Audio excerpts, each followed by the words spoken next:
Hey guys, Shadylikeatree here, and welcome into Reminiscing with Shady, episode 46. This is Star Wars Rogue Squadron. This is a sort of a third-person fighter pilot game. This is another one of those Nintendo 64 games. It was also released on Windows. It was developed by Factor 5 and LucasArts, published by LucasArts, and it was released on December 7th, 1998 for Nintendo 64 and December 3rd, 1998 for Windows. It is a single-player game, and this is another one that I had that also there's a similar version of this. I forget the name of it, but it is an arcade version, and it is in arcades, and it's kind of a stand-up arcade game that I'd played a lot too. So I'll be talking about that as well in this episode of Reminiscing with Shady. So first off, I want to say the controls are a little bit hard to handle, especially with the N64 joystick. There's not a lot of accuracy, plus I'm constantly firing. The game's pretty hard because you have a very limited window. In the enemies' AI, they have 100% hit ratings, and it's just really hard to do anything in this game. And this is even the first training mission, and then the second half of this will be a rescue mission. But yeah, the Rogue Squadron was another one of those games where I never actually owned an N64, but at the YMCA when I was a kid where I would stay, they had it there.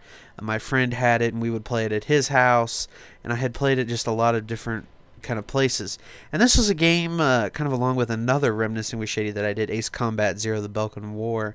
These two games kind of solidified my interests in flying, and kind of my first desired career path of being a fighter pilot, or a pilot for the government. But because my vision is so bad, we later learned that because my vision was so bad, I would not qualify or be able to fly, and therefore I would have not been able to fly said fighter planes or pilot a plane.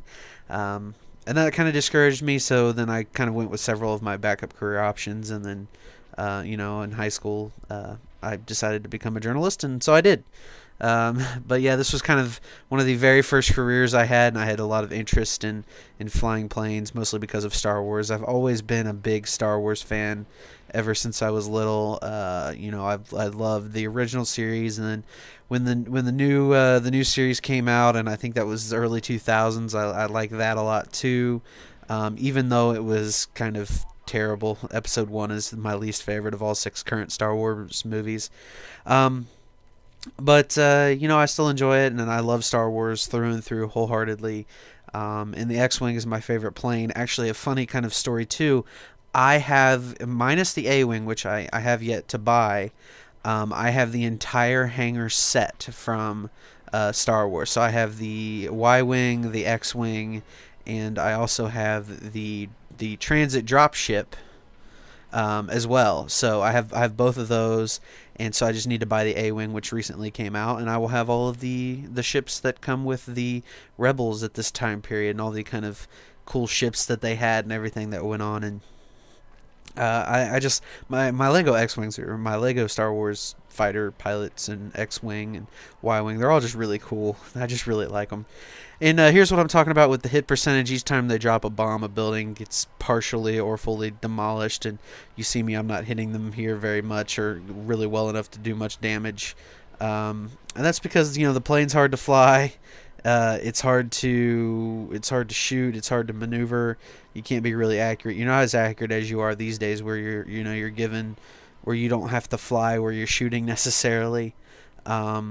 So that's kind of made this game more difficult, more challenging, but also more fun and more exciting as time went on, and as I learned how to play this. And coming back to it was no easy task, because these graphics are just super bad, and it's super hard to see. And for the time, the graphics were pretty good, but here we are. We're on PS4 and Xbox One have already come out, and so these graphics are like 2 generations old, and these were top of the line for back in the day. But at the it's just it's just really hard to see with the tiny screen and everything, and it's made more difficult, I think, in present day. Um, but one of the things too that I liked about this game is there's a lot of variety in missions. So, for instance, there's an escort mission, there's a rescue mission, there's a defend this village mission, there's a oh boy here comes a wave of fighter pilots mission, destroy the bombers missions, rescue the civilians, destroy the fleet missions. There's just a huge number of different types of missions, um, different, you get a wide variety of planes too. So I forgot to mention that, you have the A-Wing, the X-Wing, the Y-Wing. You have a bomber mission. You can fly the Millennium Falcon. You can fly a snow speeder on Hoth, and you can that's actually a really cool mission. You can bring down the AT-ATs, I think is what they're called.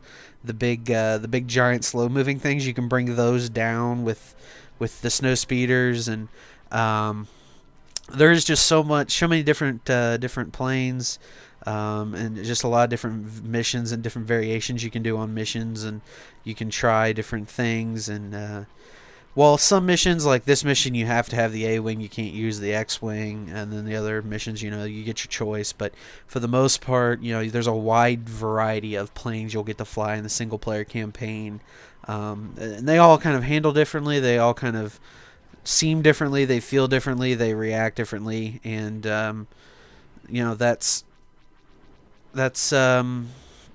what I think makes this game more fun and more enjoyable, I think. Um, so that's just another thing I like about this. And of course, LucasArts being the Star Wars god, I guess, George Lucas, and him being kind of one of the leading minds on the project and kind of steering it in the correct direction, I think. He wasn't one to put out crappy fighter games. I mean, there are a couple bad Star Wars games, don't get me wrong, but for the most part, all the flying games, whether or not he had a direct hand in it, are still really good, and still worth having. And there are some that are bad, but again, not all of them are, or none of them, in my opinion, are the fighter missions. And I wanted to talk about how this was on PC. I've never played the PC version, but I did watch some PC videos, and it looks really fun on PC still. It came out for Windows in 1998, so that's 15 plus years ago when this came out. I mean, there are high schoolers that aren't as old as this video game, but at the end of the day, this game is it's still fun, it's still relevant, and I still like it.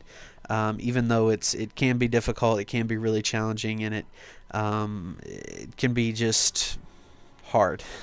So I hope you guys have enjoyed this video, this episode of Reminiscing with Shady. This is episode 46, Star Wars Rogue Squadron. I hope you enjoyed, and I'll see you next time. Take care. Bye.